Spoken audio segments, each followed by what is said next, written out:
Hi friends, welcome to my channel Rani'in இனிய உலகம். இன்னைக்கு நாம பட்டாணி உருளைக்கிழங்கு கூட்டு தான் எப்படி செய்யலாம்னு பார்க்க போறோம். கல்யாண வீடுகளில் நிறைய பேர் இந்த கூட்டு சாப்பிட்டுருப்போம். அதே மாதிரி ரொம்ப டேஸ்டா ஈஸியா எப்படி செய்யலாம் அப்படிங்கறத பார்க்கலாம். நம்ம சேனலுக்கு வந்து RS கனோமிகா சேனல் வந்து 2 minutes ஃபயர்லெஸ் குக்கிங் சேலஞ்ச் கொடுத்திருந்தாங்க. அதுபடி நாம நேத்து சூப்பரான ஹெல்த்தி டிஷ் ஒன்று கொடுத்துருக்கோம். அதே சேலஞ்சை நான் யாருக்கெல்லாம் கொடுக்குறேன் அப்படிங்கிறதையும் நான் வீடியோவோட லாஸ்ட்டில் சொல்கிறேன். மறக்காமல் ராணியின் இனிய உலகம் சேனலுக்கு சப்ஸ்கிரைப் பண்ணுங்கள். பக்கத்தில் உள்ள பெல் பட்டனில் ஆளுங்கிற ஆப்ஷனை கிளிக் பண்ணிக்கோங்க. அடுத்தடுத்த வீடியோவோட அப்டேட்ஸ் உங்களுக்காக. நான் வந்து பார்த்தீங்கன்னா பட்டாணியை நல்லா ஊற வச்சுருக்கிறேன். இதற்கு 1 டம்ளர் அளவு பட்டாணி எடுத்து நைட்டே ஊற வச்சுட்டேன். நீங்கள் நைட்டே ஊற வைக்கலனாலும் ஒரு 4-5 மணி நேரமாவது ஊற வைக்கணும். கொஞ்சம் சூடு தண்ணியில் ஊற வச்சிங்கன்னா ஈஸியாக 4-5 மணி நேரத்தில் ஊறிடும். இப்போ இதில் ஒரு 3 உருளைக்கிழங்கு சேர்த்துக்கிறேன். உருளைக்கிழங்கு நான் நல்லா க்ளீன் பண்ணிட்டேன். இதில் மேலே லைட்டாக ஒரு கீரல் போட்டு விட்டுருக்கேன். அப்படி போடும்போது குக்கரில் நம்ம அப்படி முழுசாகவே வச்சு வேக வச்சுக்கலாம். தோல் உரிக்கிறதுக்கு நமக்கு ரொம்ப ஈஸியாக இருக்கும். இப்போ இது எல்லாத்தையும் குக்கருக்கு மாற்றி ஒரு 2-3 விசில் வர்ற வரைக்கும் விசில் போட்டு வச்சுக்கலாம். என்னோடய குக்கருக்கு பார்த்திங்கன்னா 2-3 விசில்லே நல்லா வெந்துடும். உங்களோட குக்கருக்கு ஏற்ற மாதிரி விசில் விட்டுக்கோங்க. உப்பும் பார்த்திங்கன்னா இதுக்கு தேவையான அளவு உப்பு இதிலே சேர்த்துட்டோன்னா கூட்டு சாப்பிடும்போது பருப்பும் உருளைக்கிழங்கும் நல்லா உப்பு பிடிச்சிருக்கும். அப்படி இல்லைன்னா மசால் மாத்திரம் உப்பு சேர்ந்துருக்கும். பருப்பு உருளைக்கிழங்கு சாப்பிடும்போது சப்புன்னு இருக்கிற மாதிரி இருக்கும்.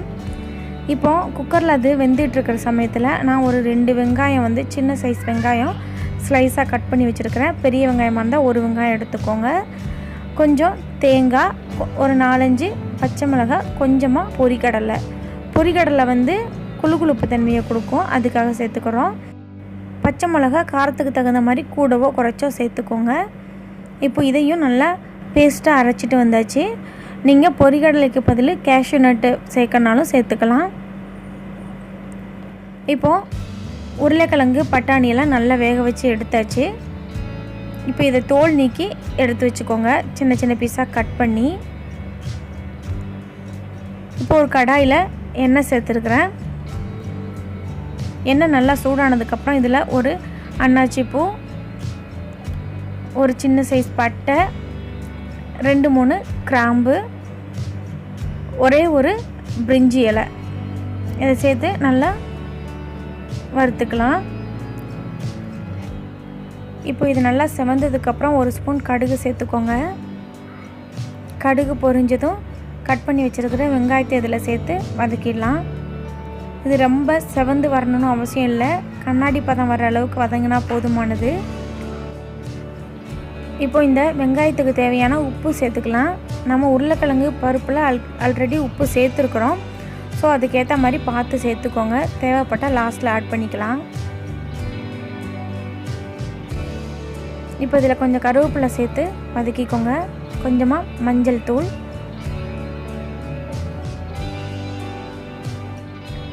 இப்போ வெங்காயம் நல்லா கண்ணாடி பதம் வர அளவுக்கு வதக்கியாச்சு.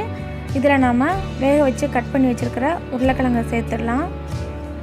பட்டாணியும் கொஞ்சமாக அதில் வேக வச்ச தண்ணியோடு சேர்த்துக்கோங்க. கூட்டு கொஞ்சம் கொலகொலப்பாக இருந்தால் தான் நல்லாயிருக்கும், அதனால் இந்த தண்ணியும் இதில் ஆட் பண்ணிக்கோங்க. இப்போ நம்ம அரைச்சி வச்சுருக்கிற தேங்காய் பேஸ்ட்டையும் இது கூட சேர்ந்து நல்லா மிக்ஸ் பண்ணிக்கலாம். இதில் கொஞ்சமாக நான் தண்ணி சேர்த்து அரைச்சிட்டேன். இந்த தண்ணியே போதுமானது. ரொம்ப தண்ணியாக இருக்குதுன்னு நினைக்க வேணாம். நமக்கு கொதிக்கவும் நம்ம பொரிக்கடலை சேர்த்துருக்கிறதுனால கொஞ்சம் கொலகொலப்பாக வந்துடும்.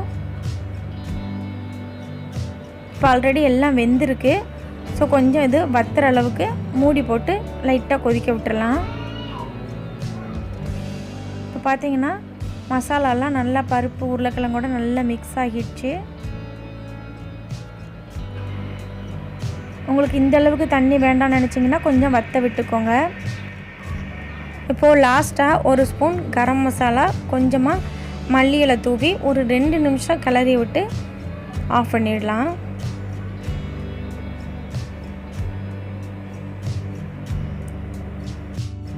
அவ்வளோதான், சூப்பரான பட்டாணி உருளைக்கிழங்கு கூட்டு ரெடி ஆகிடுச்சு. இது சாம்பார் சாதம், ரசம் சாதம், மோர் குழம்பு இதுக்கெலாம் ரொம்ப டேஸ்ட்டாக இருக்கும்.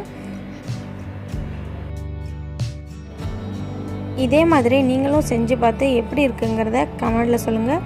மறக்காமல் லைக் பண்ணுங்கள், ஷேர் பண்ணுங்கள், சப்ஸ்கிரைப் பண்ணி பக்கத்தில் உள்ள பெல் பட்டனையும் கிளிக் பண்ணிக்கோங்க. இன்றைக்கி நான் 2 minutes ஃபயர்லெஸ் குக்கிங் சேலஞ்ச் 2 பேருக்கு கொடுக்க போகிறேன். ஒன்று யாருன்னு பார்த்தீங்கன்னா ஜஸ்ட் பிலீவ் சேனல் பவித்ரா.